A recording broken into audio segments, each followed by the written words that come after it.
बच्चों, आज हम आपके सामने जो टॉपिक लेके आए हैं वो है भारत में सामाजिक परिवर्तन में बाधाएं। ठीक है, क्या टॉपिक है?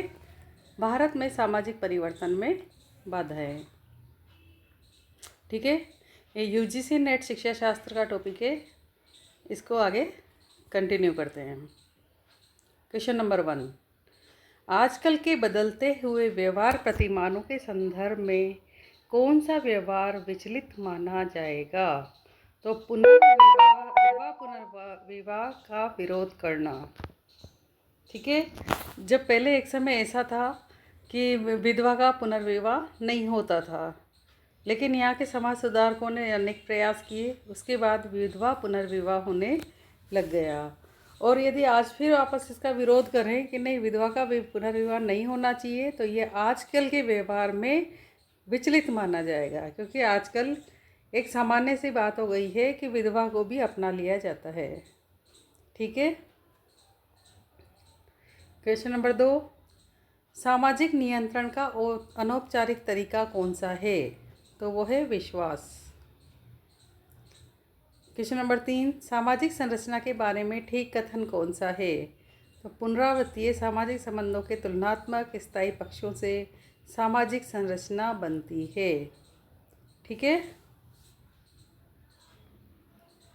क्वेश्चन नंबर 4, कौन सा व्यवहार विचलित है? वो है शराबखोरी। कौन सा? नंबर 5, कौन सा कथन अनुशास्ति के प्रकार वर्णन करता है? वो है उन भावनाओं को निश्चित सामूहिक अभिव्यक्ति देकर सामाजिक उल्लासोन्माद को पुनर्स्थापित करना जो कृत्य से प्रभावित हुई है। ठीक है ना। क्वेश्चन नंबर 6, अप्रतिमानता प्रत्यय का समाजशास्त्रीय अर्थ किसके निकट है? तो है प्रमाप विहीनता के। क्वेश्चन नंबर 7, एक बच्चे का विद्यालय से खिसक जाना क्या कहलाता है? तो खिसक जाना यानी कि पलायन हो जाना, तो पलायनशीलता कहलाता है। क्वेश्चन नंबर 8, बाल अपराध के अंतर्गत एक राज्य विशेष में उस समय लागू कानून द्वारा किए गए अनुचित कार्यों का समावेश होता है। ठीक है, जब कोई बच्चा अपराध करता है तो उस समय राज्य में जिस तरह के कानून होते हैं, उनके अनुचित कार्यों का उसमें समावेश होता है। तो उपयुक्त कथन किस विद्वान का है? तो ये है विद्वान है सेथना। क्वेश्चन नंबर 9, निश्चित आयु से कम के बच्चों द्वारा अपराध को क्या कहते हैं? तो जब छोटे आयु के बच्चे, निश्चित आयु अगर रखी गवर्नमेंट ने 6 से 14 वर्ष के बच्चे, तो उससे कम इस आयु के बच्चे यदि अपराध कर देते हैं तो वो बाल अपराध कहलाता है। बाल अपराधी एक कम उम्र का व्यक्ति है जो प्रचलित कानूनों के प्रत्यक्ष विरोध में समाज विरोधी आचरण करता है। ये अपराधी प्राय 16 से 18 वर्ष की आयु तक के व्यक्ति होते हैं, परंतु 21 वर्ष तक के व्यक्ति भी इसके अंतर्गत लाए जा सकते हैं। ये कथन किसका है? इलियट व मेरिल का। क्वेश्चन नंबर 11, इंग्लैंड में अपराधियों को किस आयु तक बाल अपराधी माना जाता है? तो इंग्लैंड में 16 वर्ष तक के बच्चों को बाल अपराधी माना जाता है। क्वेश्चन नंबर 12, भारत में बाल अपराधी किस वर्ष तक का माना जाता है? तो भारत में माना जाता है 18 वर्ष तक के बच्चे। 18 वर्ष से कम के बाल अपराधी 18 वर्ष से कम का यदि कोई बच्चा कोई बड़ा अपराध कर बैठता है तो बाल अपराध की श्रेणी में माना जाएगा और उसको सज़ा देने की जगह सुधार गृह में भेजा जाएगा। क्वेश्चन नंबर 13, थाईलैंड में बाल अपराध की अधिकतम आयु क्या है? तो थाईलैंड में भी 18 वर्ष है। जापान में बाल अपराध की अधिकतम आयु क्या है? तो जापान में है 20 वर्ष। क्वेश्चन नंबर 15, निम्नांकित में से कौन सा कृत्य बाल अपराध कहा जाएगा? तो स्कूल व घर से भागने की आदत भी अपराध है, अनैतिक व्यक्तियों के साथ रहना भी अपराध है, और घर से बिना अनुमति अनुपस्थित रहना भी अपराध है। तो सारी बातें बाल अपराध के अंतर्गत आती है। क्वेश्चन नंबर 16, निम्नांकित में से कौन सी संस्था बाल अपराध की रोकथाम से संबंधित है? तो वो है बाल बंदी गृह है ना, रिफॉर्मेटरी स्कूल है, बोर्स्टल स्कूल है, तो ये सारे ही इसके अंतर्गत आते हैं। क्वेश्चन नंबर 17, भारत में रिफॉर्मेटरी स्कूल में कितने वर्ष तक के बच्चे रखे जाते हैं? तो रिफॉर्मेटरी में रखे जाते हैं 15 वर्ष तक के। भारत में रिफॉर्मेटरी स्कूल एक्ट कब पारित हुआ? तो ये हुआ था 1897 में। क्वेश्चन नंबर 19, बाल बंदी गृहों में कितने वर्ष तक के बच्चों को रखा जाता है? तो 21 वर्ष तक के बच्चों को रखा जाता है। क्वेश्चन नंबर 20, भारत में सर्वप्रथम बोस्टल स्कूल किस सन में खोला गया? तो 1962 में। 21, सर्वप्रथम संसार में बोस्टल स्कूल कहाँ खोला गया है? तो ये बोस्टल में ही खोला गया है, इसलिए इसका नाम ही यही पड़ गया, बोस्टल स्कूल। क्वेश्चन नंबर 22, सर्वप्रथम संसार में बोस्टल स्कूल किस सन में खोला गया? तो वो 1902 में खोला गया।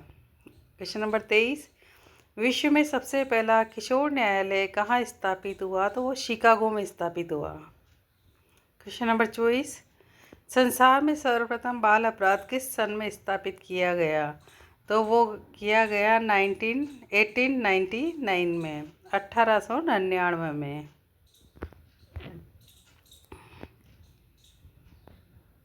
दुष्कृति में कौन सा तत्व आवश्यक है? तो वो है अवैधानिक कृत्य। क्वेश्चन नंबर 26, व्यक्ति के चरित्र के अवगुण अर्थात उसके द्वारा आदतन नैतिक नियमों के उल्लंघन को क्या कहते हैं? तो उसे दुराचरण कहते हैं, यानी कि चरित्र के विरुद्ध उल्टा आचरण करता है तो वो उसे दुराचरण कहा जाएगा। क्वेश्चन नंबर 27, ईश्वर के प्रति किए गए अपराध को जो देवी निर्देशों के विरुद्ध है क्या कहते हैं? तो ईश्वर के प्रति जो अपराध करता है उसे पाप कहते हैं।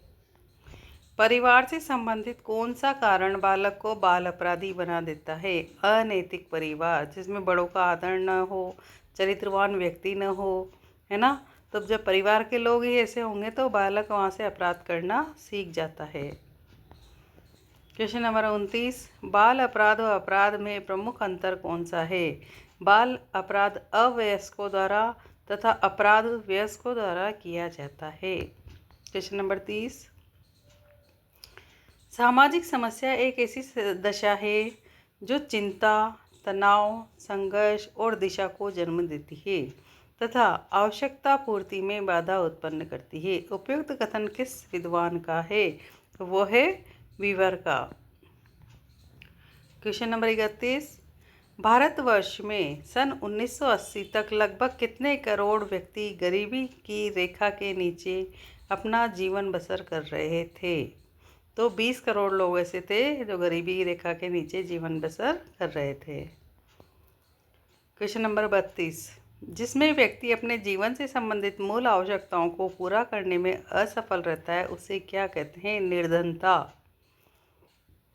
क्वेश्चन नंबर 33, निर्धनता उन वस्तुओं का अभाव या अपर्याप्त पूर्ति है जो एक व्यक्ति या उसके आश्रितों के स्वास्थ्य और कार्यकुशलता को बनाए रखने के लिए आवश्यक है। उपयुक्त कथन किस विद्वान का है? गोडार्ड का। क्वेश्चन नंबर 34, भारत में निर्धनता की समस्या सर्वाधिक कहाँ है? तो वो है गाँव में। क्वेश्चन नंबर 35, निर्धनता के कारण किस समस्या ने जन्म लिया है? तो भिक्षावृत्ति ने जन्म लिया है। क्वेश्चन नंबर 36, भारतीय कृषक ऋण में ही जन्म लेता है और ऋण में ही मर जाता है, ये कथन किसका है? ये कृषि आयोग की विज्ञप्ति है। क्वेश्चन नंबर 37, बेकारी श्रम बाजार की वह दशा है जिसमें श्रम शक्ति की पूर्ति कार्य करने के स्थानों की संख्या में अधिक होता है। उपयुक्त कथन किस विद्वान का है? तो कार्ल पेब्राम का ये कथन है। क्वेश्चन नंबर 38, प्राय असमानता की वृद्धि से क्या होता है? निर्धनता में भी वृद्धि की प्रवृत्ति पाई जाती है। क्वेश्चन नंबर 39, मध्य प्रदेश के नमूने पर रोजगार गारंटी योजना तथा काम के बदले अनाज योजना निर्धनतम परिवारों का चयन करके उन्हें रोजगार देना आदि कार्यक्रम कैसे हैं? तो आंसर है निर्धनता को कम करने के लिए उपयुक्त हैं। क्वेश्चन नंबर 40, स्टेप अप कार्यक्रम से क्या तात्पर्य है? इसके अंतर्गत निर्धनतम परिवारों का चयन करके उन्हें रोजगार उपलब्ध कराया जाता है। क्या होता है? निर्धनतम परिवारों का चयन किया जाता है कि वहाँ का सर्वे किया जाता है, उसमें पता लगाया जाता है कि इनकी आय कितनी है, इनका जीवन शैली का ढंग कैसा है, तो उसके आधार पे निर्धन परिवार का चयन करके फिर उन्हें रोजगार उपलब्ध कराया जाता है, तो उसे बोलते हैं step up. Question number 41, Bharat में निर्धनता की समस्या को हल करने के लिए क्या करना आवश्यक है? तो वो है जनसंख्या की वृद्धि पर नियंत्रण करना आवश्यक है। क्वेश्चन नंबर 42, निर्धनता का एक कारण है। तो श्रम की कम उत्पादिता है, भूमि की कम उत्पादिता है, रोजगार के साधनों की कमी है, उपयुक्त सभी। क्वेश्चन नंबर 43, छठी योजना में कुल कितने व्यक्ति प्रति वर्ष के लिए नया रोजगार उत्पन्न करने का लक्ष्य रखा गया था? तो वो था 3.4 करोड़। राष्ट्रीय ग्रामीण रोजगार कार्यक्रम NREP क्या है? काम के बदले अनाज का परिवर्तित रूप है। क्वेश्चन नंबर 45, ग्रामीण क्षेत्रों में निर्धन समूह के अंतर्गत प्राय किस वर्ग के व्यक्तियों की संख्या अधिक है? तो भूमिहीन मजदूर की, लघु एवं सीमांत किसान की, अनुसूचित जाति व जनजाति की। अंत्योदय स्कीम के अंतर्गत क्या किया जाता है? गांव के निर्धनतम परिवारों का चयन करके उनको दूध देने वाले पशु, भेड़ बकरी, सिलाई मशीनें आदि दिए जाते हैं। क्वेश्चन नंबर 47, सन 1984-85 में पुनर्वितरण कार्यक्रम लागू होने पर गरीबी की रेखा के नीचे रहने वाले व्यक्तियों का प्रतिशत कितना रह गया? ये रह गया है 30%। क्वेश्चन नंबर 48, अपने रूप और यौवन के आधार पर अपनी जीवन वृत्ति चलाना वेश्यावृत्ति कहा जा सकता है। उपयुक्त कथन किस विद्वान का है? यह है G.R. स्कॉट का। क्वेश्चन नंबर 49, गांवों में आवास की समस्या का मुख्य कारण क्या है? तो नगरीकरण की प्रक्रिया। क्वेश्चन नंबर 50, अपराध की दर कहाँ अधिक है? तो नगरों में अधिक है। क्वेश्चन नंबर 51, ग्रामीण एकता को निम्नांकित में से किससे अधिक खतरा है? तो गुटबंदी से अधिक खतरा है। भारतीय कृषि किस पर आधारित है? कृषि पर ही आधारित है। अस्पृश्य जातियाँ वे जातियाँ हैं जिनके स्पर्श से एक व्यक्ति अपवित्र हो जाए और उसे पवित्र करने के लिए कुछ कृत्य करने पड़े। उपयुक्त कथन किस विद्वान का है? यह है कैलाश नाथ शर्मा। क्वेश्चन नंबर 54, जिस आचरण के द्वारा समाज की नैतिक या कानूनी मान्यताओं का उल्लंघन होता है वह क्या कहलाता है? वो भ्रष्टाचार कहलाता है। अनैतिक कर भी करे और कानून भी तोड़े तो क्या कहलाएगा? भ्रष्टाचार। क्वेश्चन नंबर 55, समाज द्वारा स्वीकृत लाभ कमाने के उचित तरीकों के अनुसार आचरण करना क्या है? वो है व्यापार नैतिकता। क्वेश्चन नंबर 56, भारत में दहेज प्रथा को रोकने के लिए सर्वाधिक कठोर कदम किस अधिनियम द्वारा उठाए गए? वो थे दहेज विरोध एक्ट 1985। क्षेत्रवाद कैसा है? राष्ट्रीय एकता में बाधक। क्वेश्चन नंबर 58, समकालीन भारत में सर्वाधिक महत्वपूर्ण समस्या कौन सी है? वो है सांप्रदायिकता। क्वेश्चन नंबर 59, एक विशिष्ट सांप्रदायिक समूह के प्रति निष्ठा को क्या कहते हैं? तो उसे सांप्रदायिकता कहते हैं। क्वेश्चन नंबर 60, क्षेत्रवाद उस अध्ययन से संबंधित है जिसके अंतर्गत एक भौगोलिक और सामाजिक व्यवहारों के मध्य वर्तमान संबंधों पर बल दिया जाता है। उपयुक्त कथन किस विद्वान का है? तो यह है जॉर्ज लुंडबर्ग का। वैधानिक दृष्टिकोण से अपराध कानून का उल्लंघन है, यह कथन किस विद्वान का है? हेकरबॉल का।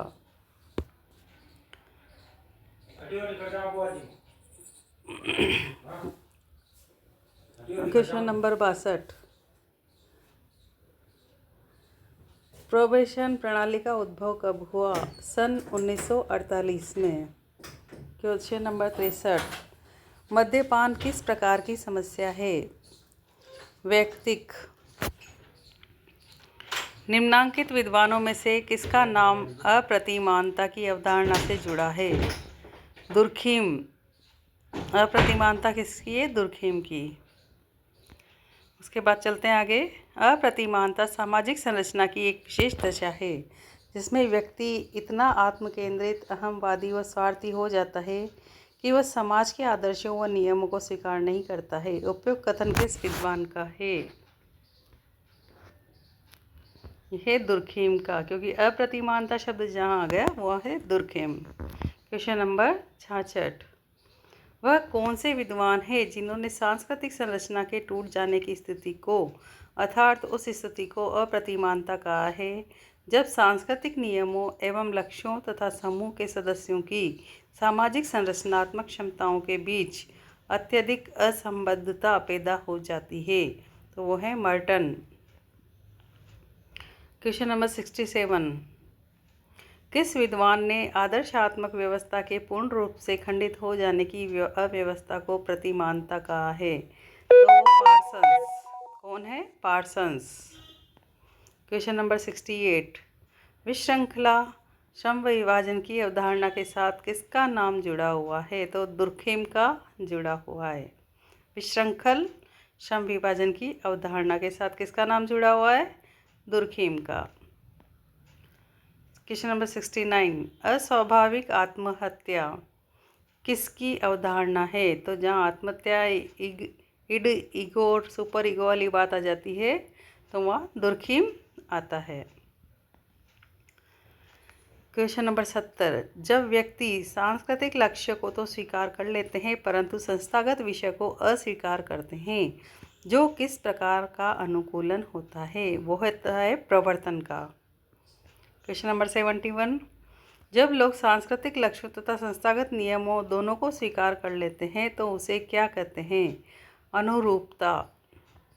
क्वेश्चन नंबर 72, जब व्यक्ति सांस्कृतिक लक्ष्यों को तो अस्वीकार कर देते हैं परंतु संस्थागत नियम को स्वीकार कर लेते हैं तो उस समय किस प्रकार का अनुकूलन होता है? वो कर्मकांडीयता का होता है। क्वेश्चन नंबर 73, जब किसी समाज के व्यक्ति सांस्कृतिक लक्ष्यों तथा संस्थागत नियमों को अस्वीकार कर देते हैं तो उस समय किस प्रकार का अनुकूलन होता है? वो प्रत्यावर्तन होता है। Question number 74,